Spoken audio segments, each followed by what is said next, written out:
നമസ്കാരം, കലിക ന്യൂസിലേക്ക് സ്വാഗതം. കൊല്ലം ചിതറയിൽ NDPS നിയമപ്രകാരം നിരവധി കഞ്ചാവ് ലഹരി കേസുകളിൽ പ്രതിയായിട്ടുള്ള യുവാവിനെ 1 വർഷത്തേക്ക് തിരുവനന്തപുരം പൂജപ്പുര സെൻട്രൽ ജയിലിൽ അടച്ചു. ചിതറ പേപ്പാറ വയലിറക്കത്ത് വീട്ടിൽ 27 വയസ്സുള്ള അച്ചു എന്ന് വിളിക്കുന്ന വിപിൻദാസിനെയാണ് വിചാരണ കൂടാതെ 1 വർഷത്തേക്ക് സെൻട്രൽ ജയിലിൽ അടച്ചത്. കഴിഞ്ഞ ഏതാനും നാളുകളായി കഞ്ചാവ് ഉൾപ്പെടെയുള്ള ലഹരി കേസുകളിൽ പ്രതിയായിട്ടുള്ള വിപിൻദാസ് ജില്ലയുടെ കിഴക്കൻ മേഖലകളിൽ സ്കൂൾ കോളേജ് കുട്ടികൾക്ക് ലഹരി വിൽപ്പന നടത്തുന്ന സംഘത്തിലെ പ്രധാനിയായി പ്രവർത്തിച്ചു വരികയാണ്.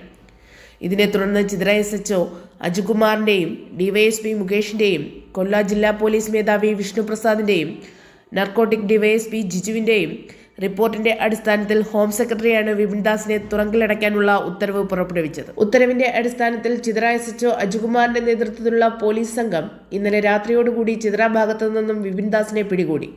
10ഓളം കഞ്ചാവ് ലഹരി കേസുകൾ ഉൾപ്പെട്ട ആളാണ് പിടിയിലായ വിപിൻദാസ്. വിപിൻദാസിനെ 1 വർഷത്തേക്ക് പൂജപ്പുര സെൻട്രൽ ജയിലിൽ അടച്ചു. NDPS ചുമത്തി വിചാരണ കൂടാതെ ജയിലിലടയ്ക്കുന്ന അത്യപൂർവം കേസുകളിൽ ഒന്നാണിത്. വരും ദിവസങ്ങളിലും ലഹരി മാഫിയയ്ക്കെതിരെ ഇത്തരത്തിലുള്ള നടപടികൾ പോലീസിന്റെ ഭാഗത്തു നിന്നുണ്ടാകുമെന്നാണ് ഉന്നത പോലീസ് ഉദ്യോഗസ്ഥർ പറയുന്നത്.